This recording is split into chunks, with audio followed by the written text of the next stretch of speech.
Hello, this is Robert Slater. How to do a dissertation to get your doctorate in record time.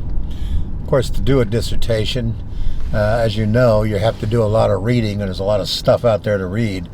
The real problem is, or one of the problems is, taking notes and trying to remember what you read. As I've mentioned before, you want to know several things about each thing you read, and you don't, when you first look at it, you don't have to read it word for word. You have to figure out a couple of things.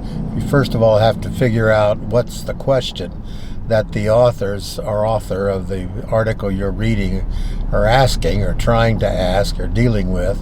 Sometimes this is not always obvious. You have to do a little bit of investigation. Sometimes it is obvious. It's in the title or in the first paragraph. But at any rate, you have to figure that out. What's their question? And then you need to, of course, look and see what their answer is. And if it's an empirical study, their answer is going to be in the form of one or more findings. So you want to know what those are. And then finally, you want to know what they did to find the stuff they found.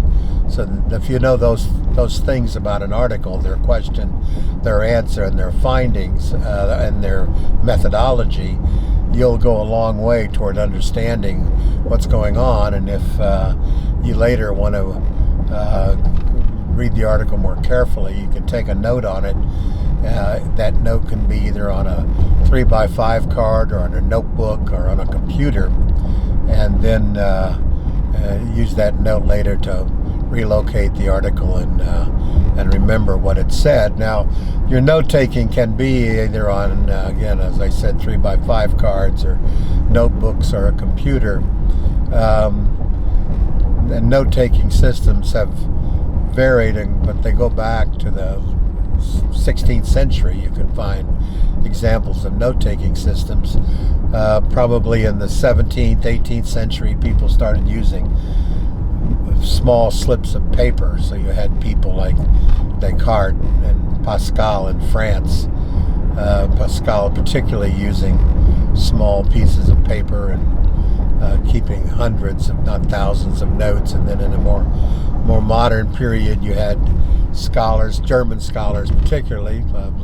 Luhmann comes to mind, who at the end of his career had written 90 or 70 or 90 books or something and hundreds of articles, and did that on the basis of 90,000 notes that he had managed to take on 3x5 or 4x5 cards during the course of his career. And when he did those notes, he didn't organize them by subject matter, but rather had a numbering system, letter numbering system he used. So his big ideas, like say education or society or whatever, he would give a number one, and then ideas that were related to that would be, like 1A, 1B, 1C, or 1B in point one. Some people use a numbering system, which I find to be more convenient. Your main idea would be number one, and then a sub-idea would be 1.1, and a sub-idea or level below that would be 1.1.1, and so forth, to however many levels you needed. Now, if you do that, which is an interesting way, you'd do it on note cards, or you would go to something like Google or Microsoft Word and their outlining function. I tend to use Google because I think it's a little easier than Microsoft Words. But you would then use that system in the outline form and have however many levels you want, entering both your notes on individual readings and the readings themselves.